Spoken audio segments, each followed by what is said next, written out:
He lifted his champagne flute in my direction like he was bestowing an honor instead of signing my professional death warrant. I want to take a moment to recognize Oakley Blair for her exceptional work stabilizing our operations this year, Jonathan said, standing beneath a massive projection screen displaying our turnaround metrics in gleaming gold numbers. Her efforts have been instrumental in bringing Crescent Dynamics back from the edge. The ballroom full of executives, board members, and regional directors offered polite applause. Measured. Professional. The kind of clapping that happens when people know something else is coming. Jonathan's smile widened as he turned slightly toward the cameras positioned at the back of the room. But as we transition into our next phase of aggressive expansion, we need leadership that understands the vision I've been building toward for the past 2 decades. Which is why tonight, I'm proud to announce that my nephew Tyler Brennan will be stepping into the role of Chief Operations Officer, effective immediately. My role. My title. The position he'd promised was mine if I delivered results. The applause grew louder this time. More enthusiastic. Tyler walked onto the small stage they'd erected near the front windows, his custom suit probably costing more than I'd spent on rent in the past 6 months. He shook Jonathan's hand for exactly the right amount of time while photographers captured the moment. His expression was perfectly calibrated. Humble, determined, ready to serve. I stood near the back corner of the ballroom, next to the people who actually understood how this company functioned. The warehouse managers who could recite SKU counts from memory. The logistics coordinators who knew which carriers would actually show up on time. The operations analysts who'd spent the past year learning my systems because their old processes had been held together with duct tape and prayers. Behind Jonathan, the projection screen cycled to a new slide. From crisis to clarity. A 12-month transformation. Revenue graphs trending upward. Profit margins recovered. Efficiency metrics that had been in the red now solidly green. Every single data point on that screen came from systems I'd built. Models I'd designed. Processes I'd fought to implement while half the executive team told me I was wasting time on details that didn't matter. My name wasn't mentioned once on any of the slides. This company doesn't succeed because of any one person, Jonathan continued, his voice taking on that rehearsed inspirational tone he used in investor calls. It succeeds because we have the courage to make bold decisions about our future leadership. Tyler brings fresh perspective, innovative thinking, and the kind of strategic vision that will take Crescent Dynamics into the next decade. Fresh perspective. Tyler had been with the company for exactly 8 months, most of which he'd spent in meetings learning terminology. I didn't wait for the speech to end. While Jonathan talked about legacy and vision and the importance of family values in business, I turned and walked out of the ballroom. Down the corridor lined with framed awards and magazine covers featuring Jonathan's face. Past the executive wing with its thick carpets and original artwork. No one stopped me. No one called my name. Their attention was locked on the stage, on Tyler, on the future they'd just been told to celebrate. Jonathan's office door was open when I reached it. He was already inside, having somehow slipped out during the applause. His suit jacket hung on the back of his chair. He was pouring himself bourbon from a crystal decanter, looking satisfied with himself. "Oakley," he said, noticing me in the doorway. His tone was warm, casual, like we were old friends. "Hell of a night, isn't it? You should be proud. The turnaround you executed was exactly what we needed." I stepped inside and closed the door behind me. "You told me results were all that mattered. And they do." He took a sip of his drink. "You delivered exceptional results. But operations and leadership are different skill sets. Tyler has the background for where we're going next." "Background," I repeated. "He has an MBA from a school his family donated a library to. I have 12 years of operational experience across 4 industries. I just pulled your company out of a nosedive that would have ended in liquidation." Jonathan set his glass down and looked at me with something approaching sympathy. "You're upset. I understand that. But this decision isn't about diminishing what you've accomplished. It's about strategic positioning for our next phase. You promised me this role if I hit the targets. And you'll be taken care of," he said smoothly. He opened a drawer in his desk and pulled out a small envelope. Cream-colored. Expensive paper. He slid it across the polished wood surface toward me. I opened it. Inside was a gift card. $100 to a high-end spa downtown. "Take some time off," Jonathan said, gesturing at the card like it was generous. You've been running hard all year. Go relax. Recharge. You earned it. For several seconds, the only sound in the room was the distant music from the ballroom and the quiet hum of the building's ventilation system. I looked at the card. $100. Roughly what I'd spent on coffee alone during the first month when I was working 18-hour days trying to untangle their catastrophic inventory system. I looked back at Jonathan. I didn't raise my voice. I didn't give him the satisfaction of seeing me lose control. I slid the card into my bag. Thank you, I said. His eyebrows lifted slightly. That's it. That's it. I walked out of his office. Past the ballroom doors where Tyler was now surrounded by executives eager to introduce themselves. Down the elevator. Through the lobby. Out into the November cold where my breath formed clouds in the air. Jonathan thought that was the end of it. That I'd accepted his valuation of my work, my year, my future. What he didn't understand was that at 9 o'clock the next morning, Crescent Dynamics would discover that the systems keeping them operational weren't actually theirs. And the licensing fees were about to change. But I'm getting ahead of myself. Let me back up. If you like stories where competent professionals get underestimated, arrogant executives confuse access with ownership, and one spa gift card becomes the most expensive $100 in corporate history, hit that subscribe button. You're going to want to hear what happened when they tried to log into their systems the next morning and discovered that replaceable wasn't quite the word they thought it was. My name is Oakley Blair. I'm 37 years old, and until 3 days ago, I was the person you called at Crescent Dynamics when you needed the impossible fixed before the quarterly earnings call. Crescent Dynamics was a mid-sized manufacturing and distribution company. 42 facilities across 7 states. Industrial components, specialty materials, contract manufacturing for larger brands. Not sexy, not cutting edge, but substantial enough that when we stumbled, our clients noticed and our creditors started making calls. When I arrived 14 months ago, Crescent was circling the drain. On paper, everything looked manageable. Revenue was down but not catastrophic. Profit margins were thin but not non-existent. The balance sheet showed assets that could cover liabilities if you squinted at the numbers the right way. In practice, the company was bleeding out from 1,000 small wounds. Production schedules were constantly behind because materials arrived late or in the wrong quantities. Quality control was catching defects after products had already shipped, leading to costly recalls and destroyed client relationships. Warehouse inventory was a mess. Some facilities overstocked on slow-moving items while others ran out of critical components mid-production run. The logistics system was so fragmented that shipments regularly got sent to the wrong facilities or sat on loading docks for days because no one knew they'd arrived. Financial controls were practically non-existent. Purchase orders were approved through a chain of emails that sometimes took weeks.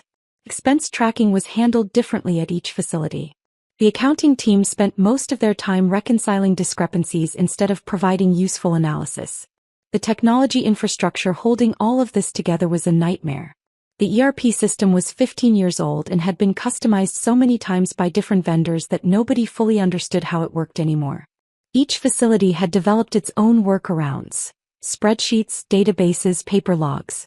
When corporate needed consolidated reports, someone had to manually pull data from 42 different sources and hope the numbers were accurate. The board called it a restructuring opportunity. The bank called it a covenant violation risk.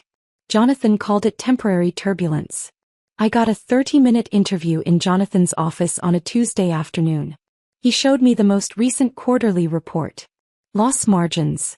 Client churn rates. Delayed projects. The final page showed projected cash flow for the next 6 months. The line dropped below 0 in month 4. "We have quarters, not years," he said. "I need someone who can stabilize operations and get us back to profitability. You'll report directly to me. Full authority to make necessary changes." "Full authority or full responsibility?" I asked. He smiled slightly. "What's the difference?" "Authority means I can make decisions without getting second-guessed by every director who thinks their department is special. Responsibility means I get blamed when your systems break but don't get the power to fix them." "You'll have authority," he said. "Within reasonable parameters." That phrase should have sent me running. It didn't. I'd seen enough failing operations to know that if I could turn this one around, I'd never have to prove myself again. I took the job. The first 6 weeks I didn't implement anything.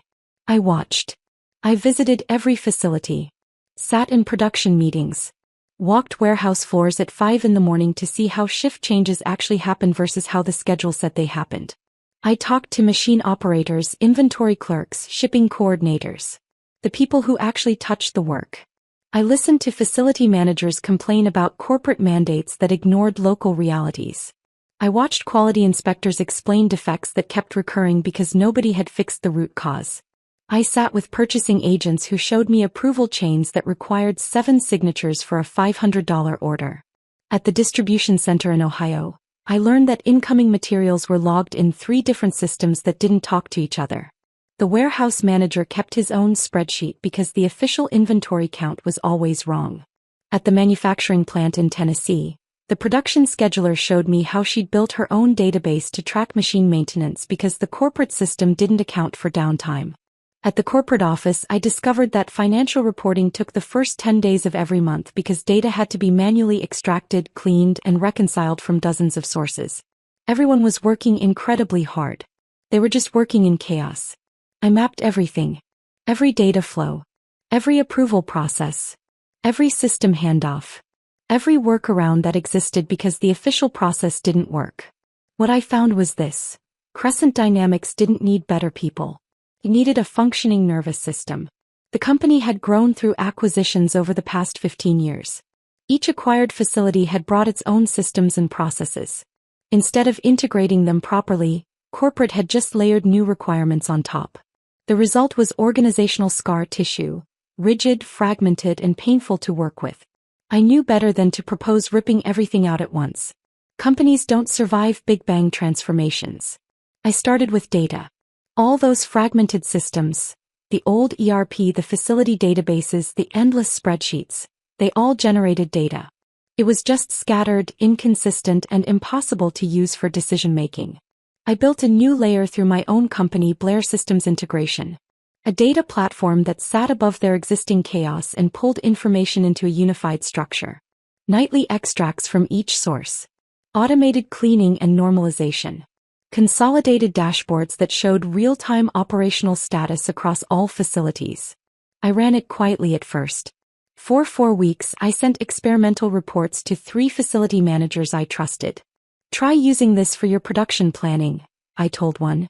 He came back 3 weeks later with numbers. Machine utilization up 14%. Overtime reduced. On-time delivery improved. All because he could finally see accurate information about materials, capacity, and schedules. At month 2, I convinced Jonathan to let me pilot the system across 5 facilities. We already have systems, he said, frowning at the architecture diagrams I'd shown him. Your systems don't work, I replied. That's why your facility managers have built their own. This will cost money we don't have. It's already built, I said. The pilot costs you nothing except time. If it doesn't work, you can fire me and you'll be exactly where you started. If it does work, you'll finally know what's actually happening in your own facilities. He agreed to 3 months. The pilot worked. Materials stopped arriving at the wrong facilities because the system could finally track what was actually needed where. Production schedules became reliable because we could see real-time capacity and maintenance windows. Quality issues decreased because we identified patterns that had been invisible in the fragmented data. The 5 pilot facilities started outperforming the rest of the company so dramatically that the board started asking questions. Jonathan called it better execution. I called it what happens when you stop fighting your own infrastructure. We rolled the platform out company-wide. Took 7 months. It wasn't glamorous work. No clients saw it. No industry publications wrote about it. But it changed everything because once you have clean, unified data, a lot of decisions that seemed impossibly complex suddenly become obvious. We cut 23% of low-margin product lines that consumed resources but generated minimal profit. We consolidated purchasing across facilities, eliminating duplicate vendors and negotiating better rates. We identified and fixed a logistics routing error that had been costing roughly $90,000 per quarter in unnecessary freight charges. We found a quality control issue at one facility that had been causing defects across multiple product lines for 18 months. Once we could see the pattern in the data, the fix took 3 weeks.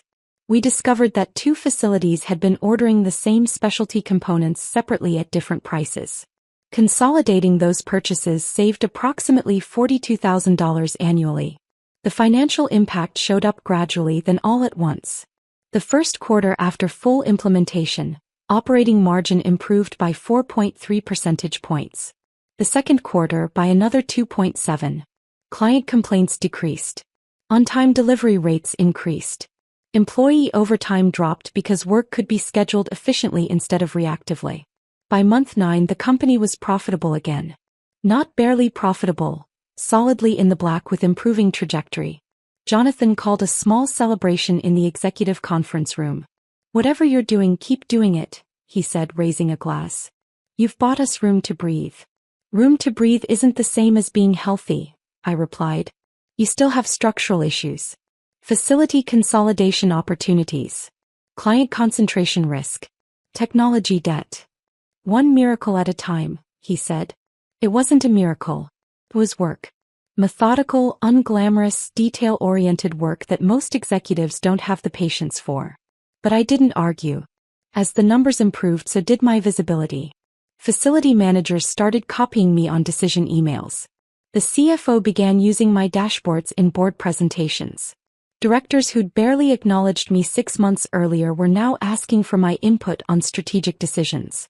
At one executive meeting, a board member asked, "What happens if Oakley leaves? How do we protect this?"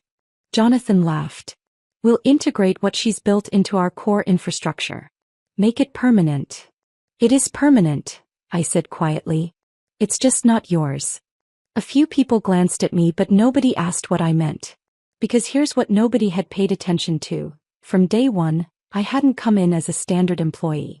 After getting burned at 2 previous companies where I'd built critical systems only to watch executives take credit and then eliminate my role once things stabilized, I'd learned. When Jonathan hired me, I'd agreed to join his organizational chart. Yes, I'd be head of operations strategy reporting to the CEO. But the platform itself, the data infrastructure, the integration layer, the dashboards and analytics, those would be delivered through my own company, Blair Systems Integration. We drafted a clear licensing and services agreement. Blair Systems owned the platform architecture and all associated intellectual property. Crescent Dynamics had a license to use it across their operations as long as they maintained an active support contract and paid the agreed licensing fees. They could not attempt to reverse engineer the core components. They could not build derivative works based on the architecture. They could not transfer the license to another entity without written approval. Operational oversight of the platform remained with Blair Systems' designated technical lead, me. If Crescent wanted to terminate the arrangement, they could. 90 days notice, transition support provided, license would expire at the end of the term. There was another clause buried in an appendix that legal had reviewed but nobody else read carefully. In the event that Crescent Dynamics materially alters or eliminates the operational authority of Blair Systems' designated technical lead without prior written mutual agreement, Blair Systems may at its sole discretion transition the platform to restricted access mode and/or terminate the license with immediate effect. We'd negotiated the language. Legal had approved it. Jonathan had signed it. Then, like most contracts, it disappeared into a digital filing cabinet where nobody thought about it again. I kept my own copy. I didn't think about that clause most days. The arrangement worked. The company was recovering. Jonathan seemed happy with the results. Until he stood under those projection screens at the anniversary celebration and announced that Tyler Brennan, his nephew who'd spent the past 8 months attending meetings and learning what an ERP system was, would be taking over operational leadership. No conversation with me beforehand. No discussion about how this might affect existing agreements. Just a public announcement that someone else would now be leading the operations that depended entirely on systems I controlled. That wasn't just insulting. It was a contractual trigger. After I left Jonathan's office with that spa gift card in my bag, I didn't go home immediately. I drove to my own office 4 blocks away. The small suite where Blair Systems Integration operated. I made coffee, sat down at my workstation, opened the administrative console that only I had access to. Crescent Dynamics license status showed active. Renewal date in 19 days. Support contract active, term end in 13 months. Technical oversight. Blair Systems Technical Lead Oakley Blair. Below that were 3 options invisible to anyone at Crescent. Modify oversight status. Enable restricted access mode. Terminate license. I didn't hit terminate. This wasn't about destruction. It was about correction. I clicked modify oversight status. A prompt appeared. Has there been a material change to Blair Systems designated technical oversight without prior written mutual agreement? I clicked yes. Another prompt. Do you want to initiate restricted access transition? I clicked yes. Select delay before restricted mode activates. 0 hours/12 hours/24 hours/72 hours. I selected 24 hours. Not because I wanted maximum chaos. Because I wanted to give them one business day to realize what they'd done and fix it. One chance to call me and have an actual conversation about operational authority and contractual obligations. If nobody reached out, if they really believed this was just a standard promotion and I'd fall in line, then at 9 o'clock the next morning they'd learn differently. Final prompt. Confirm. At 0900 next business day, Crescent Dynamics will transition to read-only access. Historical data will remain visible. New data integration, exports, and dashboard updates will be suspended until remediation agreement is executed. I clicked confirm. Then I went home and slept better than I had in months. They discovered it at 9:07 the next morning. At 8:45, everything was normal. Facility managers were reviewing overnight production reports. The logistics team was coordinating morning shipments. Corporate was pulling data for a client presentation. At 9 o'clock exactly something changed. The dashboards still loaded. Historical data was visible. But no new information was flowing in. The overnight data integration hadn't run. Real-time status indicators showed stale information from the previous day. Export functions were grayed out. The production planning tools that facility managers relied on weren't updating. The financial dashboards the CFO used were frozen. The system hadn't crashed. It had simply stopped moving forward. Read only. At 9:04 my phone started vibrating. Unknown number. I let it go to voicemail. At 9:00 it rang again. Jonathan's direct line. I let it ring 3 times before answering. Oakley Blair. We have a problem, Jonathan said, skipping any greeting. The system isn't updating. None of the facilities can get current data. The dashboards are frozen. Nothing's frozen, I said calmly. The license transitioned to restricted access mode at 9 o'clock this morning, exactly as specified in your agreement with Blair Systems. Our what? The licensing and services agreement between Crescent Dynamics and Blair Systems integration. Section 7, subsection 3. You triggered the material change clause yesterday when you publicly announced that operational leadership was being transferred to someone else without consulting me or modifying our agreement. That clause was for acquisitions or hostile takeovers, he said, voice rising. Not internal promotions. That clause was for any situation where Blair Systems' operational oversight was materially altered without prior written agreement, I said. You announced last night that Tyler would be leading operations going forward. No discussion. No amendment to our contract. No acknowledgement that this might affect existing agreements. You can't just shut us down over a promotion. I didn't shut you down. Your teams have full access to historical data. They can see everything that happened up until this morning. They just can't update anything or generate new reports until we have a conversation about how this arrangement is going to work. This is extortion. This is contract enforcement. There's a difference. In the background I could hear other voices. Someone saying the logistics system wasn't updating. Someone else saying they needed export capabilities restored immediately. How long will it take to fix this? Jonathan demanded. That depends entirely on what you mean by fix, I said. If you mean restore full access, I can do that in under an hour once we have a signed remediation agreement. If you mean replace the entire platform so you don't need me anymore, you're looking at 18 to 36 months and roughly $8 to $12 million, assuming you find someone competent who doesn't quit halfway through when they realize how complex this is. Silence on the other end. I'll come in at 2 o'clock this afternoon, I said. Have your lawyer present. We can discuss your options. I hung up. For the next 4 hours I worked on other projects. A small client who needed inventory consulting. Some documentation I'd been neglecting. I didn't check my phone constantly. I didn't pace. I'd made my position clear. The next move was theirs. At 1:55, I drove back to Crescent Dynamics headquarters. The conference room on the 20th floor was packed when I arrived.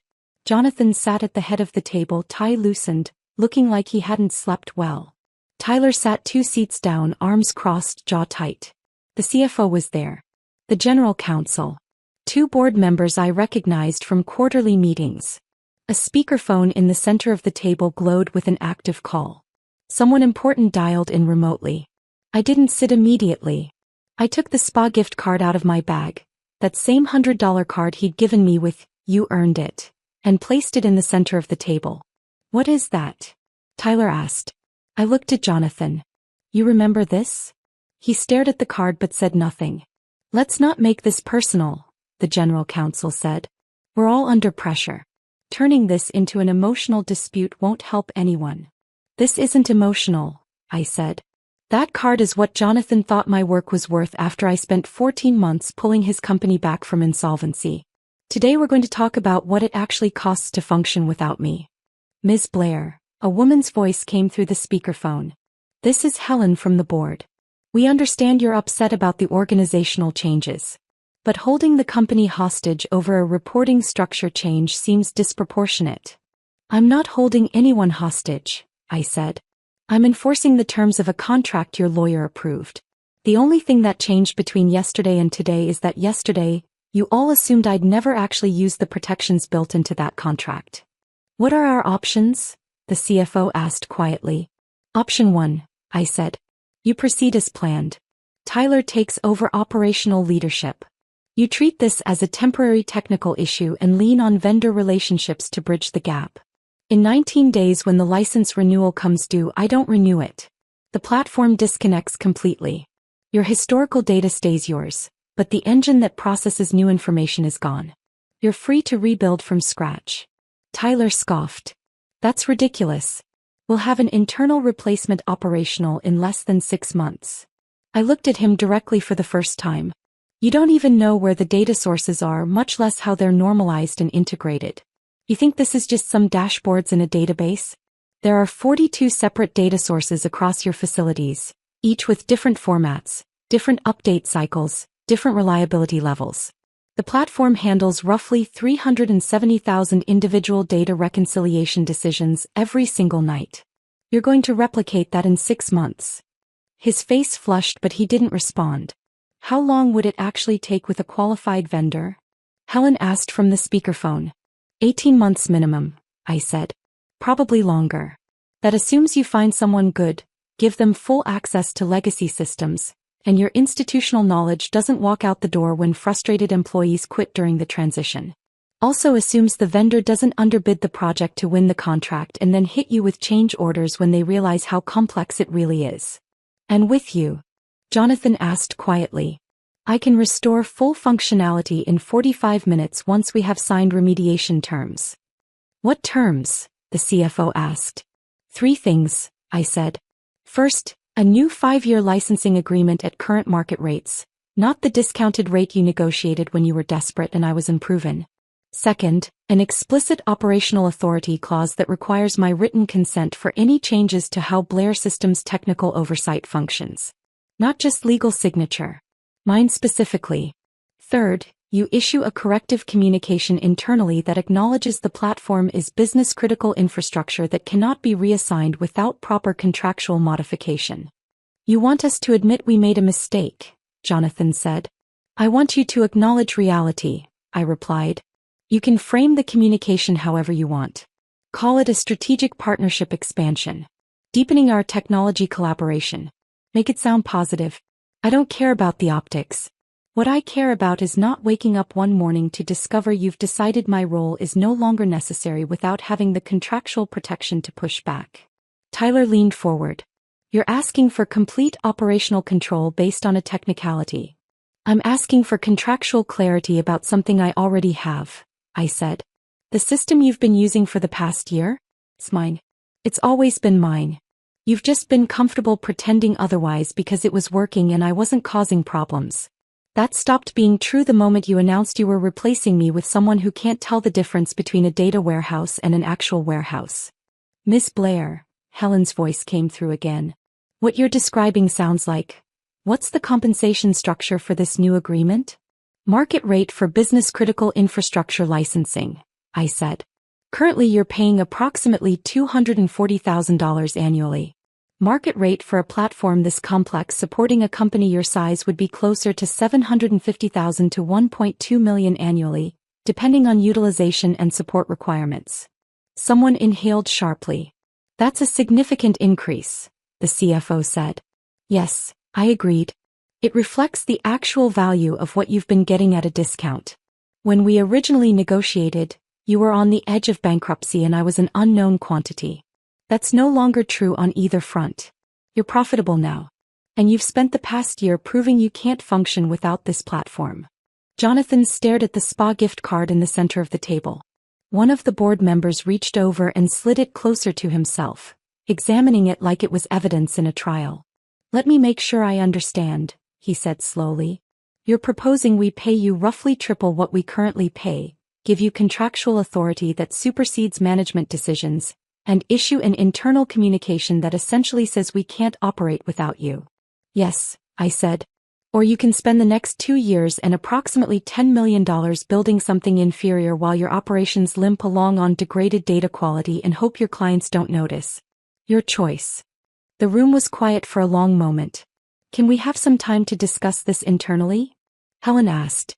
You have until 5 o'clock today, I said. After that, the licensing fees in my proposal increase by 20% for every 24-hour delay. Not because I'm trying to punish you. Because every day you operate in restricted mode, you're making decisions based on incomplete information, and that creates liability risk for me.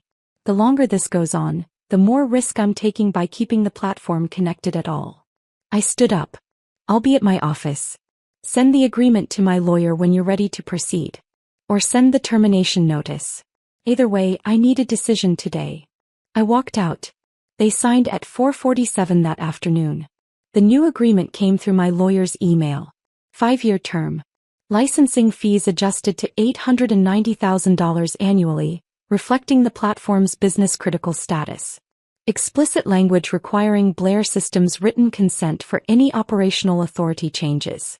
A clause stating that in the event of future leadership transitions, the technical oversight role could not be reassigned without my approval.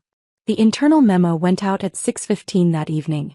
Effective immediately, Crescent Dynamics is pleased to formalize our expanded strategic partnership with Blair Systems integration under the continued technical leadership of Oakley Blair. This partnership reflects the business-critical nature of our operational infrastructure and ensures continuity as we pursue ambitious growth initiatives. Tyler Brennan will be focusing his efforts on market expansion and strategic client relationships, supporting our growth into new sectors and geographic markets. No apology. No mention of a gift card. No acknowledgement that they'd tried to replace me with someone unqualified. But everyone who'd been in that ballroom understood exactly what the memo meant. The nephew wasn't taking over operations. He was being moved away from anything that required actual technical competence. I restored full access to the platform at 5:03 that afternoon, 17 minutes after the signed agreement came through. Within minutes, facility managers saw their dashboards update with current data. The logistics team saw real-time shipment tracking resume. The production planners saw their scheduling tools come back online. The company exhaled. A facility manager in Tennessee texted me that evening, "Whatever happened today, thank you. We were flying blind this morning." Some of us thought this was the beginning of another crisis. One of the operations analysts sent a message, "Remind me to never play poker with you. Also respect." I sat at my desk that night looking at the spa gift card, which I'd taken back from the conference room table before leaving. I could have thrown it away. Instead, I found a small frame, placed the card inside and hung it on the wall of my office. Not as a trophy.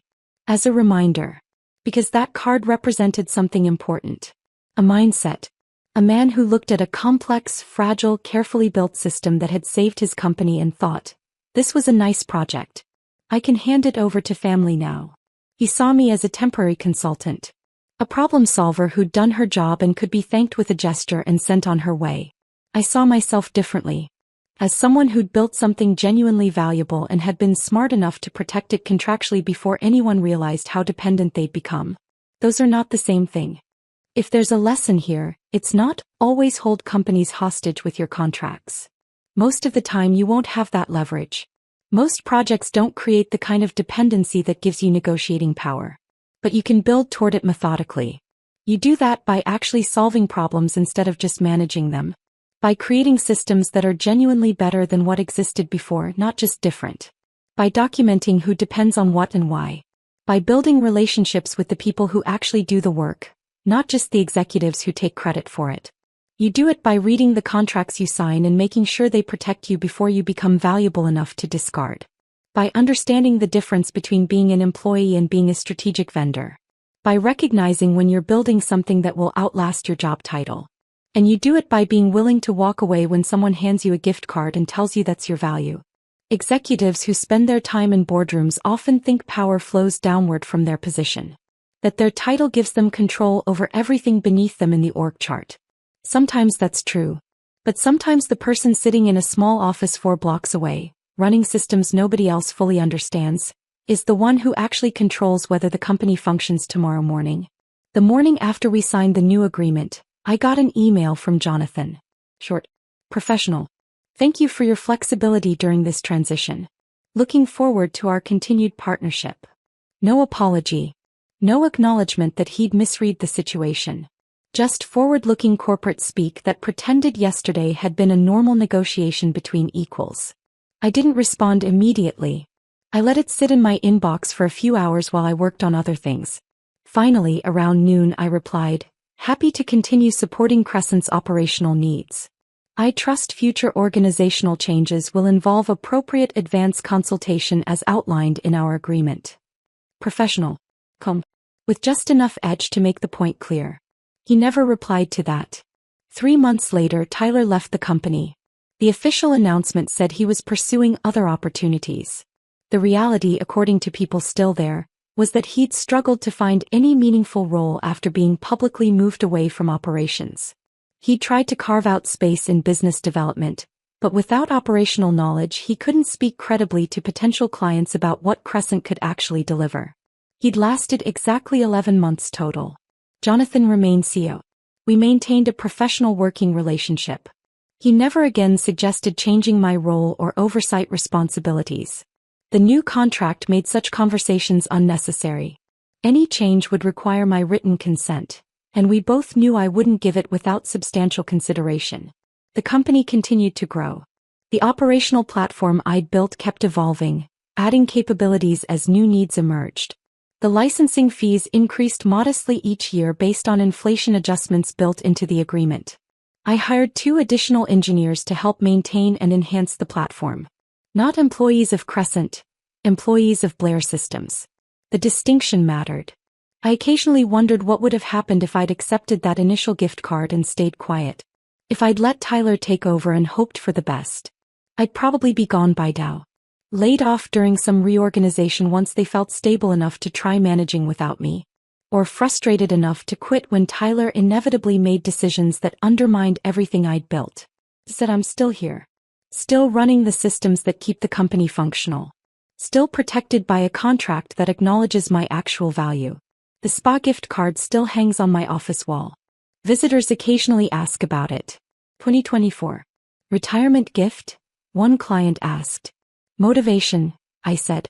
They didn't ask what I meant. If you take anything from this story, let it be this. Your value in any organization isn't determined by your title or your position on the org chart. It's determined by what stops working when you're not there. And if you're smart, if you're strategic, if you're willing to protect yourself before you become indispensable, you can make sure that when someone tries to replace you with their nephew and a gift card, they discover very quickly that some things aren't actually theirs to give away. Thanks for listening. I'll see you in the next one.